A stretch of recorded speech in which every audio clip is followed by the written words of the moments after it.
السلام عليكم ورحمة الله متتبعي قناة عالم البساطة مع أم وائل. شخباركم؟ لاباس عليكم؟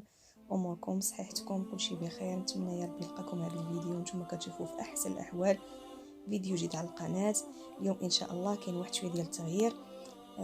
اليوم إن شاء الله درت زيارة للوالدين ديالي، يعني هاد الأمواج هادي وهاد الصخور اللي نتوما كتشوفوا وهذا المنظر الرائع ديال الصخور والامواج اللي قلت لكم هي المكان اللي انا ساكنه حداه، يعني مكان حدا دار الوالدين ديالي، حدا دارنا بالاخص، يعني بيننا وبينه غير الشانطي. حدا هذه المنطقه، حدا هذا البحر البنات كبرت، وحدا البحر هذا ترعرعت، يعني بيننا وبينه غير الشانطي. يعني كان الا فقنا الصباح وخرجنا حدا البحر يعني غنقطعوا غير الشانطي غنوصلوا لهاد البلاصه، هاد البلاصه المعروفه يعني من العكاري حتى الحي حتى ليعقوب المنصور. كلها منطقة أكثر من رائعة، كل هذه المنطقة فيها هذا الجمال ديال الأمواج والصخور والغروب، يعني منظر رائع كلشي كيبغيها البنات. صراحة قلت علاش لا ما نشاركش معكم هذا الفيديو الزوين، حيت نتوما زوينين وكتحفزوني وكتزيدوا بيا القدام. قناتكم وعالم البساطة مع أم وائل ديالكم. مرحبا بكم البنات. الى عجبكم الفيديو وانتم كتشوفوه ما تنساوش تضغطوا على زر الاشتراك باش يوصلكم كل جديد، وتضغطوا على زر البصيمه البنات، البصمه ما خاسرين والو، نتوما كتفرجوا وركوا على البصيمه ديالكم، خليو لي التعليقات الزوينين ديالكم اللي كيحفزوني باش نعطي دائما كل جديد، باش انني نزيد بالقناه ديالي لقدام. هذه المنطقه البنات جيت ندوي لكم شويه على هذه المنطقه ديال يعقوب المنصور اللي ولات ما شاء الله معروفه، قريبه تولي وطنيا. علاش لا؟ لانه ولاو فيها مشاريع اكثر من رائعه بالقرب من البحر، اللي كانت في واحد المده معينه من الزمان منطقه مهمشه وخطيره، يعني ان صعيب ان حتى ان الانسان يدوز من حداها. دابا ولات ما شاء الله عليها ولاو فيها مشاريع مربحه وراقيه ومطاعم ومقاهي.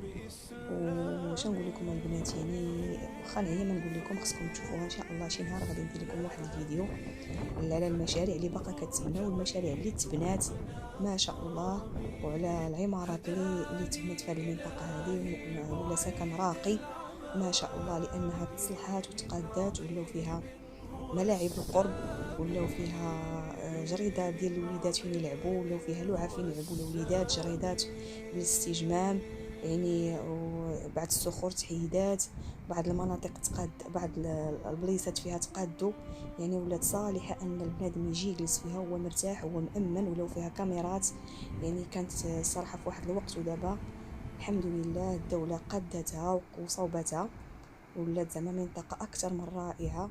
وحتى انك باش انك تهبط للبحر كان في واحد الوقت صعيب الامر، يعني الا ما كانش الانسان باقي صغير وباقي بصحته ما يقدرش يهبط حتى الماء. دابا ولاو قادوا طرقان، قادت طرقات الدوله وبعض البليصات فيها قادوها غير الولاد ديال ديك المنطقه، الله يجازيهم بخير من هذا المنبر. قادوا الدروج بوحدهم غير متطوعين باش انهم يقدروا يبداو يهبطوا لديك المنطقه.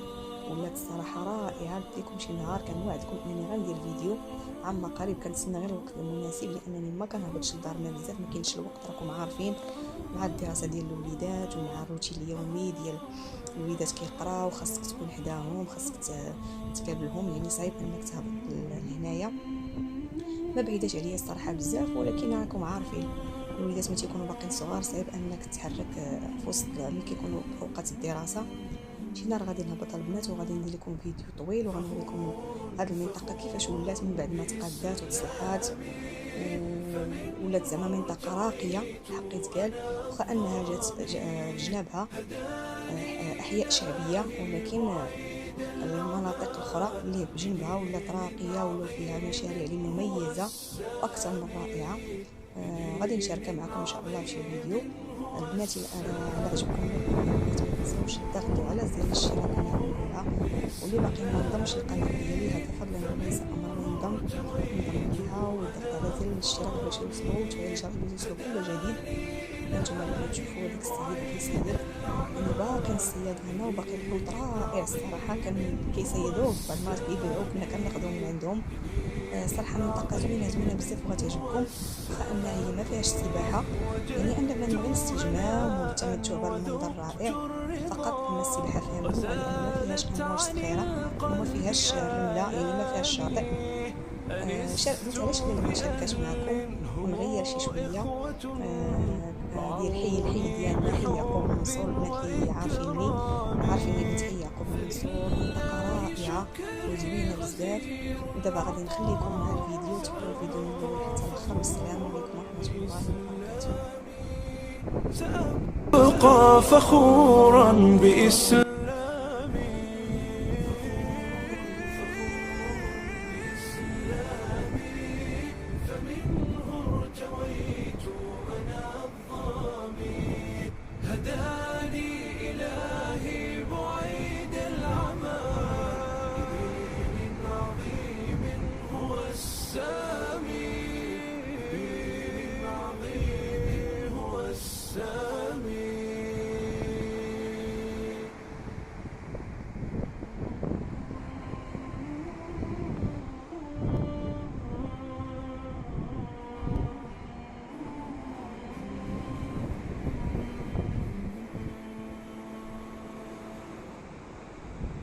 إذا كنت من المتابعين الجدد اشترك الآن في القناة ليصلك الجديد بالضغط على الزر الأحمر أسفل القناة مع تفعيل الجرس، ولا تنسوا دعم المقطع بلايك. شكرا.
وذقت الرضا وزالت عن القلب آلامي.